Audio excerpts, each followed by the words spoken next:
کر لیا.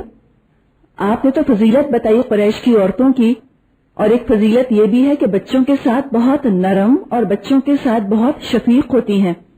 ہم ان کو اوور ڈسپلن کرنے کے لیے بعض دفعہ حد سے زیادہ سختی کر کے اپنے سے دور بھگا دیتے ہیں, اور اس کے پیچھے آپ دیکھ لیجئے فیکٹر یہ ہوتا ہے کہ کہیں کوئی یہ نہ کہہ دے کہ ماں نے ٹریننگ نہیں کی. پھر آپ دیکھیں نفس کی ساری تعریف ہم چاہتے ہیں نا کہ لوگ مجھے کہیں کچھ نہ کہہ دیں, اور اس کا ہم نشانہ اور اپنی ایمبیشنز کو پورا کرنے کا ذریعہ اپنے بچوں کو بنانے لگتے ہیں.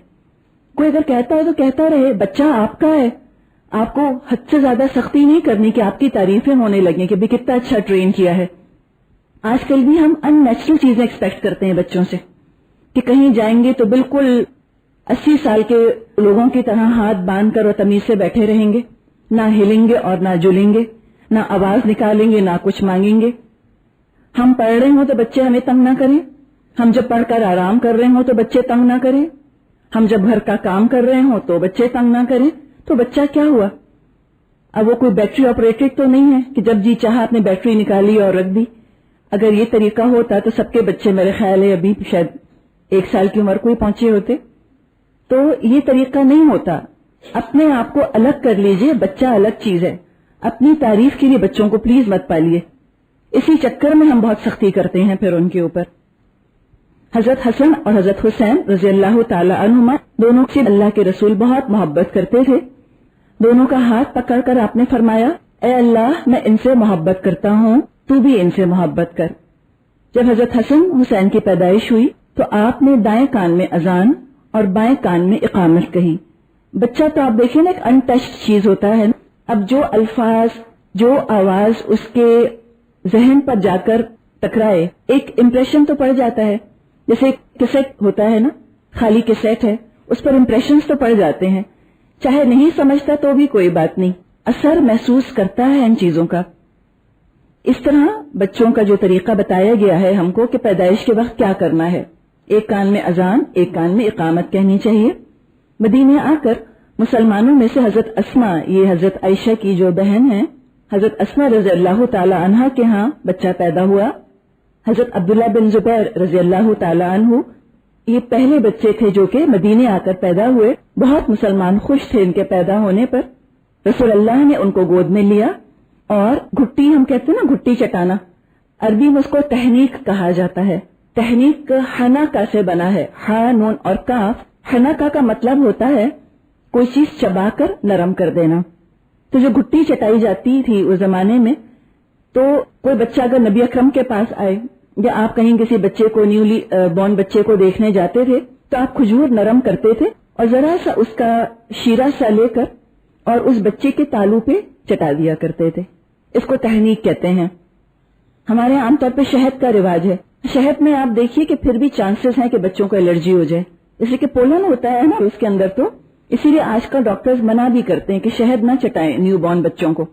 ملاسس کا بنا ہوا ہوتا ہے, ویسے بھی پیور ہنی تو ملتا بھی نہیں ہے. کوئی نیک بزرگ, یہ بزرگ ٹائٹل والا بزرگ نہیں ہے, کوئی شخص واقعی نیک اور متقی اگر آپ کو ملے تو اس سے کھجور چبوا کے ذرا سا لے کر بس بچے کے تالو کے اندر, انگلی پہ کتنا لگتا ہے, اتنا سا چٹا دیں اس کو. اور آپ نے فرمایا قیامت کے روز تم اپنے اپنے ناموں سے پکارے جاؤ گے, اس لیے اچھے نام رکھو. 7ویں روز بچے کے بال اتار کر اس کے ہم وزن سونا یا اس کے ہم وزن چاندی صدقہ اور خیرات کر دینی چاہیے. اور بکرا قربان کرنا چاہیے, یہ سنت ہے. کوئی اگر افورڈ نہیں کر سکتا تو نہ کرے, فرض نہیں ہے, لیکن جو افورڈ کر سکتے ہیں وہ کریں. اسی کو عقیقہ کہا جاتا ہے. ایک دفعہ نبی اکرم حضرت حسن کو پیار کر رہے تھے. ایک صاحب نے کہا, وہ بیٹھے دیکھ رہے ہوں گے کہ اللہ کے رسول بچے کو پیار کر رہے ہیں. عربوں کے ہاں طریقہ تھا کہ مردوں کی شان یہ سمجھی جاتی تھی کہ وہ بچوں کو بالکل پیار نہ کریں. یہ عورتوں کا کام تھا کہ گودوں میں لے رہی ہیں اور چوم رہی ہیں اور چاٹ رہی ہیں. اس کو بہت فیمنن چیز سمجھا کرتے تھے اور اپنی مردانگی کے خلاف سمجھتے تھے. یہ میچو ایٹیٹیوڈ جس کو کہ ہم کہیں نا, تو اسلام تو میچوئزم کو پسند ہی نہیں کرتا بالکل. اللہ کے رسول تو بچوں کو بہت پیار کیا کرتے تھے. اسی کے ساتھ ایک اور چیز آپ اگر دیکھیں کہ مردوں کا رونا کتنا برا سمجھا جاتا ہے. بچپن سے ہم کہہ دیتے ہیں اپنے بچوں سے کہ تم لڑکے ہو کر لڑکیوں کی طرح روتے ہو, تم لڑکیوں کی طرح رو رہے ہو. یہ اسلام کا کنسپٹ نہیں ہے. مرد بھی روتے ہیں اور عورتیں بھی روتی ہیں. اللہ کے رسول بھی رویا کرتے تھے اور ان باتوں پر کفار اعتراض کرتے تھے.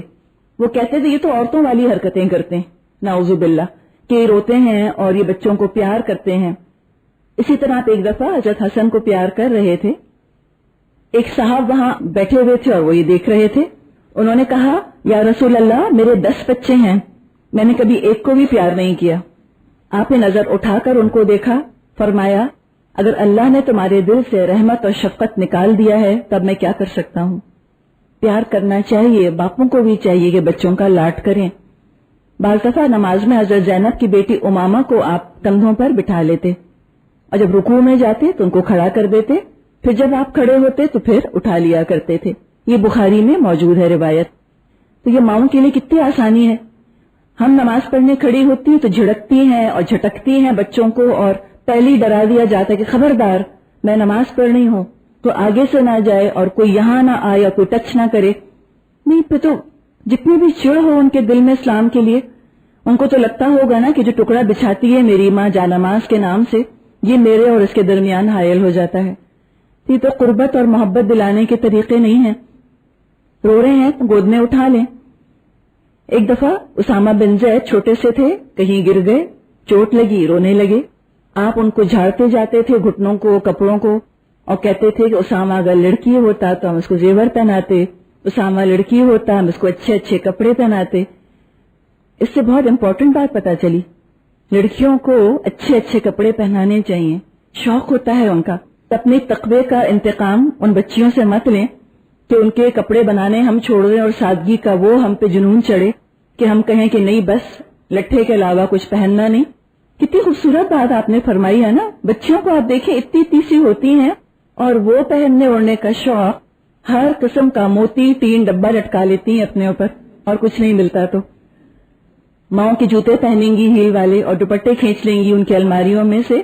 یہی تو ان کی حرکتیں ہوتی ہیں دل موہ لینے والی بہت زیادہ. واقعی بیٹیاں بہت بڑی رحمت ہیں. کتنی رونق ان گھروں میں ہوتی ہے جہاں کے بیٹیاں ہوتی ہیں.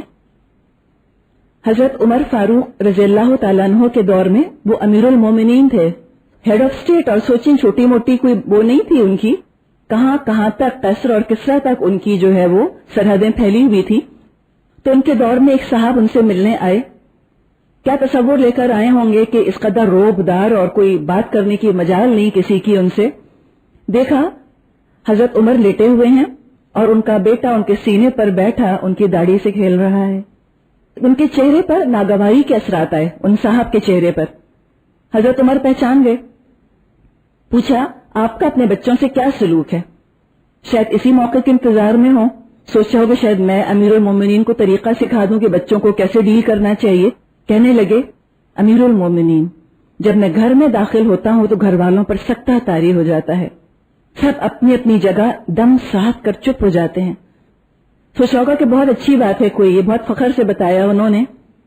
حضرت عمر نے انتہائی افسوس کیا ان کے حال پر اور کہا کہ رسول اللہ کے امتی ہوتے ہوئے تم یہ نہیں جانتے کہ گھر والوں کے ساتھ کس طرح نرمی اور محبت کا سلوک کرنا چاہیے. بہت بڑا لیسن ہے. ہم ان نیچرل کر دیتے ہیں گھر کے ماحول کو، ماں باپ سے خوفزدہ ہونے لگتے ہیں. ڈسپلن کے نام پر خوف اور دہشت کا ماحول گھروں کے اندر. کہیں گھر میں آ کر کوئی یہ نہ کہے کہ کیسی ماں ہے کہ چیزیں پھیلی ہیں. اب آپ سوچیں چھوٹے بچوں کا گھر ہے تو کھلونے پھیلے ہوں گے، 4-5 بچے ہیں تو کچھ نہ کچھ چیزیں ہوں گی، لیکن وہی نا سجاوٹ پر اور اپنی تعریف نے ہمیں کہیں کا نہیں چھوڑا کہ لوگ ہم سے کہیں کہ 5 بچوں والا گھر ہے، لگتا ہی نہیں کہ 5 بچے. ایسا دم سادے کونے خدروں کے اندر بچے رہیں، یہ نیچرل نہیں ہے بالکل. اور حضرت عمر نے منع کیا اس چیز سے کہ تم یہ کام مت کرو. دیکھیں اسلام سکھاتے ہوئے بھی کتنی سختی سے سکھایا جاتا ہے نا. ایک بے سرے انداز میں، کوئی اس کے اندر جوائے کی کیفیت نہیں ہے. مونٹیسریز میں بچے شوق سے جاتے ہیں لیکن مدرسہ جانا نہیں چاہتے، اس لیے کہ وہاں پڑھانے والوں کے چہروں پر سختی، مسکرانا لگتا ہے اسلام کے خلاف. اور ٹیچر کا تو ایک امیج ہوتا ہے بچے کے دماغ میں. خاص طور پہ لڑکیوں کو آپ دیکھیے کہ جس طرح وہ ٹیچر کو کرتے دیکھتی ہیں وہ ایگزیکٹلی وہی کرتی ہیں، اسی طرح لکھیں گی، وہی سب کچھ بولیں گی. تو بڑا امپریشن ہے. اگر وہ ٹیچرز کو دیکھیں کہ خوش مزاج ہیں، مسکرانے والی ہیں، ان کا دل چاہے گا کہ وہ قرآن پڑھنے سیکھنے جائیں، اور اس لیول سے انگرین کرنا ہے۔ قوانین بنانے سے اسلام کی محبت کبھی نہیں آتی، یہ تو اس لیول سے ان کے اندر بس گھٹی چٹا دیں ان کو اسلام کی، نا میٹھی میٹھی گھٹی چٹا دیں ان کو۔ اتنی خوبصورتی سے اسلام کی تعلیمات دینی چاہیے کہ بچے بے اختیار کھچے چلے آئیں اس کی طرف۔ جہاں تک اسلام میں اجازت ہے آواز کو سر کے ساتھ استعمال کرنے کی، تو کیوں نہ اسلام کی تعلیمات بھی خوبصورتی کے ساتھ اچھی طرح سے سکھا دی جائیں ان کو، بجائے کہ ایک بہت ڈرائی طریقے سے سکھائی جائیں۔ ذرا سی آپ دیکھیے کہ کوئی چیز ردم کے ساتھ جب پڑھی جاتی ہے تو وہ زیادہ اپیل بھی کرتی ہے۔ خود قرآن کے بارے میں آپ نے فرمایا کہ زین القرآن باصواتکم، کہ قرآن کو اپنی آوازوں سے مزین کرو۔ قرآت کتنی خوبصورت لگتی ہے، سادہ انداز میں قرآن پڑھا جا رہا ہو اور ایک خوبصورتی سے پڑھا جا رہا ہو، کوئی میوزیکل انسٹرومنٹس کی بات نہیں ہو رہی، ہیومن وائس بھی بہت میلوڈیس ہے، بہت خوبصورت ہے۔ اگر ہم یہ چیزیں آج اپنے انسٹیٹیوشنز میں لے کر آ جائیں اور اس طرح بچوں کو دین کی تعلیم دینے لگیں، یقیناً بچے زیادہ اٹریکٹ ہوں گے اور ان کے دل میں اس کی محبت پیدا ہوگی۔